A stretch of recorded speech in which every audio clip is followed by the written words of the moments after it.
තැනසිලිදායක දේවමෑණියන්ට යාඥාව.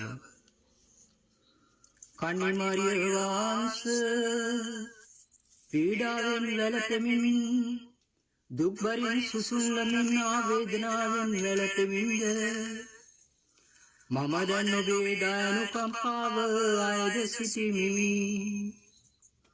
ඔබ දේවදූතවරුන්ගේ ආසුද්ධවන්තන්ගේ රාජේශ්වරියනෙමින් ස්වර්ගයේ වැඩ සිටින නමුත් මෙලොවේ ඔබ සැනසිලිදායක මෑණියෝ වනසේක.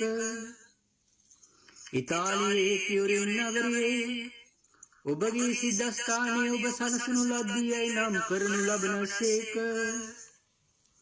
ඔබේ දරුවෙකු වන මම ඔබ මෙන් සිටීමට සුදුසුකු නොවුවද ඔබ විසින් සනසන ලැබිය යුතු අසරණෙක්ව සිටින්නෙමි.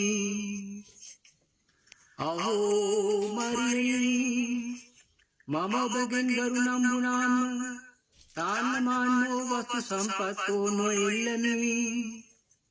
සැනසිල්ල පමණක් මම ඔබතුමියගෙන් ඉල්ලා සිටිමි. මාගේ ප්‍රේමනීය මෑණියනි, මා ඉල්ලන දේ දෙන්නට ඔබ දන්නාසේක. ඔබ කෙරෙහි මාගේ විශ්වාසය තබමි.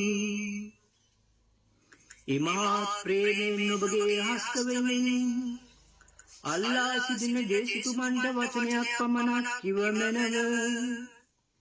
එවිට මට ඔබගේ සැනසිල්ල ලබා ගැනීමේ ප්‍රීතියක් වන්නේය.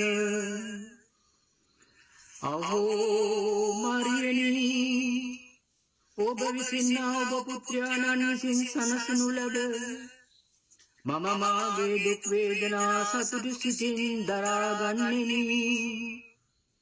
එවිට මාගේ දුක දරා ගැනීමට මට පාසු වන්නේය. මරණයට මුහුණ පෑමද ප්‍රියෝපදන දෙයක් වන්නේය.